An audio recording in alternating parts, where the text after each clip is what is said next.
आज हम बात करेंगे टाइप ऑफ रिसोर्सेज में डिस्ट्रीब्यूशन के बारे में, जिसमें हम देखेंगे सबसे पहले यूबीक्यूटस क्या है और उसके बाद हम देखेंगे लोकलाइज्ड क्या है। देखो, यूबीक्यूटस से मतलब है यहाँ सर्वव्यापक से। ठीक है, यूबीक्यूटस का मतलब क्या हो गया? सर्वव्यापक। सर्वव्यापक से हम क्या समझ सकते हैं? देखो, जो हमें हर जगह पर्याप्त हो, जो संसाधन सभी जगह पाए जाते हैं, जैसे वायु जिसमें हम सांस लेते हैं, ये सर्वव्यापक है। लेकिन वे संसाधन जो कुछ निश्चित स्थानों पे पाए जाते हैं, मतलब कहीं पाए जाते हैं कहीं नहीं पाए जाते, वो स्थानिक संसाधन कहलाते हैं, मतलब लोकलाइज संसाधन कहलाते हैं। ठीक है, तो एक एक करके अब हम इसके बारे में देखेंगे। आइए सबसे पहले देखते हैं लोकलाइज संसाधन क्या होते हैं। देखो, those which are found only in the certain places are localise, like copper and iron. ठीक है, कॉपर एंड आयरन हमें हर जगह नहीं मिलता, ये कहीं कहीं हमें मिलता है। ठीक है, अब इसके बाद आइए हम देखते हैं डिस्ट्रीब्यूशन कैसे होता है नेचुरल रिसोर्सेज का। Distribution of the natural resources depend upon number of physical factors like terrain, climate and altitude. Terrain मतलब क्या हो गया? भूभाग। ठीक है, भूभाग जिस तरीके का होता है, नेचुरल रिसोर्सेज भी वहां पे अलग तरीके के पाए जाते हैं। अगर क्लाइमेट का भी इस पे बड़ा इम्पैक्ट पड़ता है, और इसके साथ साथ एल्टीट्यूड, ऊंचाई का भी इस पे बहुत बड़ा इम्पैक्ट पड़ता है। देखो, प्राकृतिक संसाधन जो होते हैं, नेचुरल रिसोर्स जो होते हैं, उनका वितरण, उनका जलवायु, ऊंचाई जैसे अनेक भौतिक कारकों पर निर्भर करता है। जैसे पृथ्वी पर इन कारकों में विभिन्नता होने के कारण संसाधनों का वितरण भी क्या है? असमान है। देखो, हमारा जो अर्थ है, अगर इसके सरफेस को देखो तो ये हर जगह डिफरेंट टाइप का है। कहीं प्लेन मिल जाएंगे हमें, कहीं हमें माउंटेन एरिया मिल जाएंगे, कहीं हमें प्लेट्यूस एरिया मिल जाएंगे। तो इसी तरीके से जब हमें एरिया अलग अलग मिल रहे हैं, मतलब कि अर्थ पे हर जगह जो स्थान है वो अलग अलग तरीके से अ, है, तो डिस्ट्रीब्यूशन ऑफ द रिसोर्सेज भी क्या होगा? उसी तरीके से अनइक्वल होगा। ठीक है, because this factor differ so much over the earth. इसी वजह से जो डिस्ट्रीब्यूशन है नेचुरल रिसोर्सेज का, वो भी बहुत अलग है और बहुत असमान है। ठीक है, तो ये समझ में आ गया। अब इसके बाद आज हम देखेंगे टाइप ऑफ रिसोर्सेज में ह्यूमन मेड रिसोर्सेज क्या होते हैं, ह्यूमन क्या होता है, और कंजर्विंग रिसोर्सेज क्या होता है। अब एक एक करके इनके बारे में चलिए देखते हैं। सबसे पहले हम देखते हैं ह्यूमन मेड। देखो, ह्यूमन मेड रिसोर्सेज से मतलब क्या है? देखो, ह्यूमन जो है ना, वो बहुत तगड़ा रिसोर्सेज है। एक ऐसा रिसोर्स है ह्यूमन, जो अपनी स्किल को डेवलप करके बहुत सारी चीजों को बना सकता है। अब नेचर ने तो हमें सन दिया, सन से हमें लाइट मिली। ठीक है, अब जो सन से हमें लाइट मिली, उस लाइट का इस्तेमाल ह्यूमन ने अपने स्किल्स को लगा के, अपने अनुभव के साथ सोलर पैनल जैसी चीजों में कन्वर्ट कर दिया। हम उससे ऊर्जा उत्पन्न कर रहे हैं। इसी तरीके से देखो, हम जमीन के अंदर से आयरन निकालते हैं, लोहे को निकालते हैं, और उस लोहे का इस्तेमाल हम कई चीजों को बनाने में करते हैं। तो ये जो स्किल हम ह्यूमंस ने अपने डेवलप करी, ये क्या है? एक तरीके से संसाधन ही तो है। ठीक है, हम क्या करते हैं, नेचुरल रिसोर्सेज को, उनको थोड़ा सा मॉडिफिकेशन के साथ उनके जो ओरिजिनल फॉर्म है उसमें चेंजेस कर देते हैं, और उसके बाद उसका इस्तेमाल कर लेते हैं। ठीक है, इसीलिए ह्यूमन को भी क्या माना जाता है? एक तरीके से रिसोर्सेज मानते हैं। अब कुछ जोग्राफिकल इसमें भी डिबेट है कि कुछ लोग इसको, स्पेशलिस्ट जो है वो ह्यूमन रिसोर्सेज को रिसोर्सेस मानते हैं, कुछ नहीं मानते। पर अपने को ना इस डिबेट में नहीं पड़ना। अपना बस यही है कि जो हमारे सिलेबस में है, एनसीईआरटी में, हमें उसको देखना है। ठीक है, तो some time natural substances become resources only when their original form has been change. ठीक है, उनके ओरिजिनल फॉर्म में क्या करते हैं? अपने चेंज कर देते हैं। आयरन का मैंने बताया, आयरन अगर हम जमीन के अंदर से जब देखो निकाला, तो कुछ इस टाइप का था। ठीक है, फिर उसमें हमने थोड़ा सा मॉडिफिकेशन करके हमने उसको क्या दे दिया? एक शेप दे दिया। और people use this natural resources to make buildings, bridges, roads, machinery, vehicles, कई तरीके की चीजें हम ह्यूमंस बनाते हैं इन रिसोर्सेज की हेल्प से। देखो, टेक्नोलॉजी टेक्नोलॉजी भी क्या है? एक ह्यूमन मेड रिसोर्सेज है। जिस टेक्नोलॉजी का आज तुम इस्तेमाल कर रहे हो, चाहे ये लैपटॉप हो गया, मोबाइल हो गया, इंटरनेट हो गया, कनेक्टिविटी हो गई, ये चारों तरफ इलेक्ट्रिसिटी की, ये सभी क्या है? ये सभी हम ह्यूमंस ने ही बनाया है। ये ह्यूमन मेड रिसोर्सेज है। ठीक है, अब आइए हम देखते हैं ह्यूमंस के बारे में। ह्यूमन खुद भी बहुत अ, एक बड़ा रिसोर्सेज है। कैसे? अब देखो भाई, हम में से ही कोई टीचर है, हम में से कोई डॉक्टर है, हम में से ही कोई इंजीनियर है, हम में से ही कोई पुलिस है ना, कोई वकील है, कोई जज है।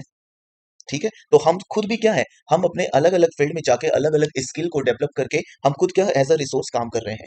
ठीक है, इसीलिए बोलते हैं people are the human resources. ठीक है, people can make the best use of the nature to create more resources when they have the knowledge, skill and the technology. ठीक है, अगर ह्यूमन के अंदर नॉलेज आ जाए, स्किल आ जाए, टेक्नोलॉजी आ जाए, तो इससे वो क्या कर सकते हैं? वो खुद भी रिसोर्सेज बन सकते हैं, और वो बहुत ज्यादा कंट्रीब्यूशन भी देते हैं। नए नए इन्वेंशन जो हुए हैं, आखिर हम ह्यूमंस में से ही किसी ने इलेक्ट्रिसिटी बनाया है, हम ह्यूमन में ही किसी ने मोबाइल फोन बनाया है, हम ह्यूमन में ही किसी ने बहुत सारे इन्वेंशन किए हैं। आज जो प्लेन में हम बैठते हैं, आज जो बुलेट ट्रेन है, इन सभी को अगर आप देखो, तो ये सभी किसी ना किसी ह्यूमन ने ही इन स्किल्स को डेवलप किया है।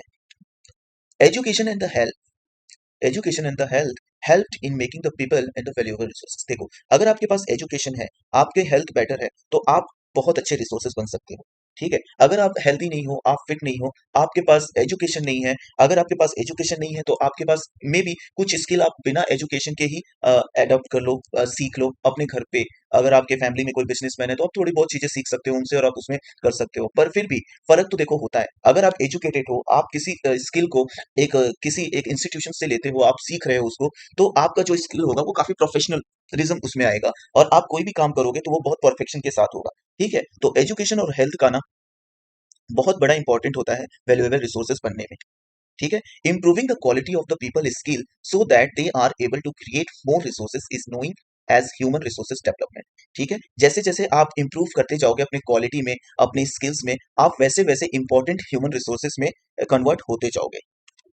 ठीक है, तो ये तो देखो बात हो गई ह्यूमन रिसोर्सेज की। अब हम देखते हैं कि हम कंजर्वेशन कैसे करते हैं। ठीक है, कंजर्वेशन करना देखो बहुत जरूरी है रिसोर्सेज का, क्योंकि आज अर्थ पे हम है, हमारे बाद भी तो बहुत सारे लोग आएंगे, है ना। हमारे पहले भी तो बहुत सारे लोग थे, पर हमें क्या करना है, हमें अपने रिसोर्सेज को इस तरीके से इस्तेमाल करना है कि उसका हमारे आने वाली पीढ़ियों के लिए भी कुछ हमें छोड़ कर जाए।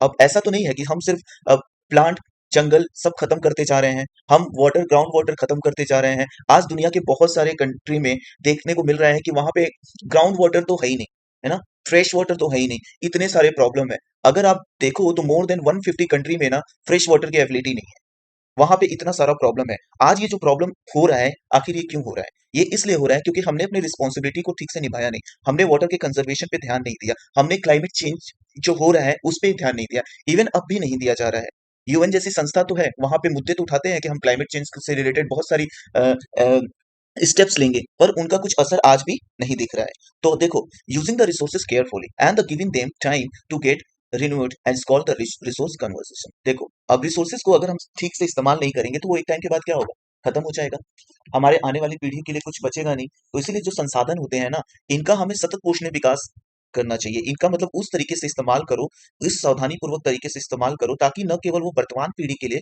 बल्कि हमारी जो आने वाली पीढ़ी है उनके लिए भी क्या हो, बचे। ठीक है, इसी को संसाधन संरक्षण बोलते हैं, मतलब कंजर्विंग रिसोर्सेस कहते हैं। ठीक है, यहां तक होपफुली क्लियर हो गया होगा। अब चलिए इसके आगे देखते हैं।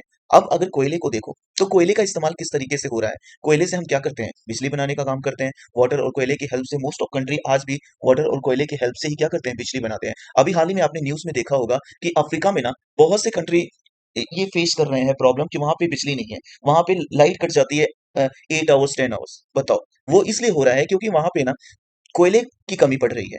ठीक है, इसकी वजह से क्या हो रहा है, बिजली की कमी हो रही है वहां पे, और इसलिए बिजली की कमी को पूरा करने के लिए वहां पे लाइटें चली जाती हैं 8 आवर्स 10 आवर्स। ठीक है, तो उसे बैलेंस करने के लिए हमें क्या करना चाहिए, हमें इस तरीके से रिसोर्सेज को इस्तेमाल करना है कि जिससे वो दोबारा भी बने, है ना, दोबारा भी बनता रहे। वरना बहुत सारे रिसोर्सेज ऐसे हैं जो एक बार खत्म हो जाएंगे ना, तो दोबारा बनने में उनको मिलियन ट्रिलियन ईयर्स लग सकते हैं। ठीक है, अगर पेट्रोलियम और कोयले जैसे रिसोर्सेज की बात करें, मान लो अगर ये इन फ्यूचर में खत्म ही हो जाए, तो दोबारा बनने में या तो आप अल्टरनेट ढूंढो इसके। अगर आपने अल्टरनेट नहीं ढूंढा तो क्या गारंटी है कि ये दोबारा बनेंगे, और बनेंगे भी तो क्या गारंटी है ये बहुत जल्द बनेंगे, हो सकता है ये ना भी बने। ठीक है, तो हमें क्या करना चाहिए, अपने रिसोर्सेज को ना बहुत ढंग से इस्तेमाल करना चाहिए। There are many way conserving resources. अब देखो, ये तो हमने प्रॉब्लम्स के बारे में देख लिया कि रिसोर्सेज से रिलेटेड क्या क्या प्रॉब्लम हो सकते हैं अगर रिसोर्सेज को हम ठीक से इस्तेमाल नहीं करेंगे तो। ठीक है, each person can contribute by the reducing consumption, recycling and the reusing things. Okay, तो देखो, हर एक इंडिविजुअल की दायित्व है। हर एक इंडिविजुअल को क्या चाहिए कि हम रिसोर्सेज को अपने आवश्यकता के अनुसार यूज करें। ठीक है, मैं ये नहीं कहता कि आप रिसोर्सेज इस्तेमाल ना करो, हम सब रिसोर्सेज इस्तेमाल करें, पर उसे ना एक रिस्पॉन्सिबिलिटी के तहत इस्तेमाल करना चाहिए। रिसोर्सेज को आप इस तरीके से इस्तेमाल करो कि वो वेस्ट ना हो। अब बहुत सारे लोग क्या करते हैं, बाथरूम में जाएंगे, नहाएंगे धोएंगे, जो भी काम करना है करेंगे, उसके बाद टैप को खुला छोड़ देंगे। भाई क्यों, ऐसे क्यों कर रहे हो आप? जो वाटर वेस्ट हो रहा है, इसके वजह से वो रिसोर्सेज का नुकसान ही तो हो रहा है ना एक तरीके से।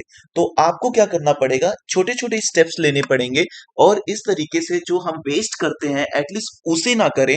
जिन चीजों को हम रिसाइकिल कर सकते हैं, जिन चीजों को हम रीयूज कर सके हैं, उनको तो करो एटलीस्ट। इससे क्या होगा, रिसोर्सेस हमारी जो है उनमें कुछ तो बढ़ोतरी होगी, कुछ तो उनका कंजर्वेशन होगा। और इसके तहत गवर्नमेंट भी बहुत सारी योजनाएं वैसे ले आ रही है, लोगों के बीच में भी अवेयरनेस गवर्नमेंट भी कई सारी स्कीमों के तहत पहुंचा रहे हैं कि भाई इस तरीके से आप कंजर्वेशन कर सकते हो, रिसोर्सेज को, संसाधनों को क्या कर सकते हो, आप वेस्ट करने से बच सकते हो।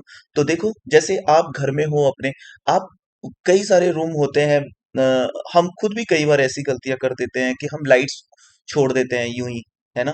कई फंक्शंस में लाइट्स ऐसे यूं ही चलते रहते हैं ऐसी जगह पे जहां पे कोई रिक्वायरमेंट नहीं है। तो हम क्या कर सकते हैं, बिजली के जो इस्तेमाल जितनी जरूरत है उतनी करो, और जितनी नहीं, जहां पे अननेसेसरी लाइट्स जल रहे हैं उनको बंद कर दो।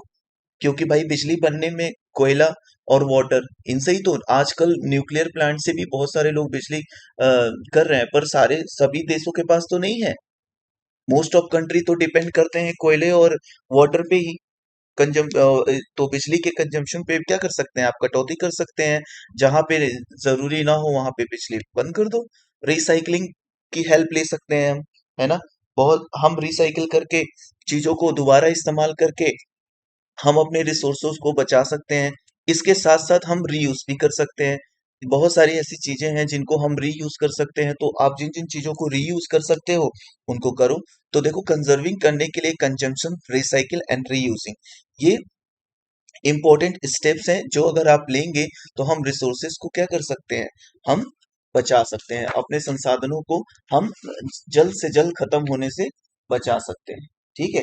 जीवन के सभी रूपों का आदर करिए, देखभाल करिए। मानव जीवन की गुणवत्ता को बढ़ाना और पृथ्वी की जीवन शक्ति और विविधता का संरक्षण करना, ये सभी हम सबका फर्ज है। तो हम सब अगर चाहते हैं कि हमारी पृथ्वी स्वस्थ रहे और हमारे आने वाली पीढ़ी के लिए भी रिसोर्सेज, संसाधन बचे रहें, तो ये हम सबका कर्तव्य है कि हम जितना हो सके संसाधनों को अ, नवीनीकरण करने के लिए सतत पोषण तरीके से इस्तेमाल करें। ठीक है। इस तरीके से कहने का मतलब है कि इस तरीके से आप संसाधनों का इस्तेमाल करो कि वो दोबारा भी रिफिल हो सके, दोबारा भी रिप्रोड्यूस हो सके, और उसका हमारे आने वाले पीढ़ी के लिए भी कुछ हम बचे। ठीक है। तो इसी के साथ साथ ये चैप्टर खत्म होता है। अगर आप सबको ये टॉपिक अच्छा लगा तो प्लीज हमारे चैनल को सब्सक्राइब करिए, लाइक करिए, और प्लीज सब्सक्राइब करिए। इसके बाद मैं अगले चैप्टर्स भी लेकर आऊंगा। जय हिंद।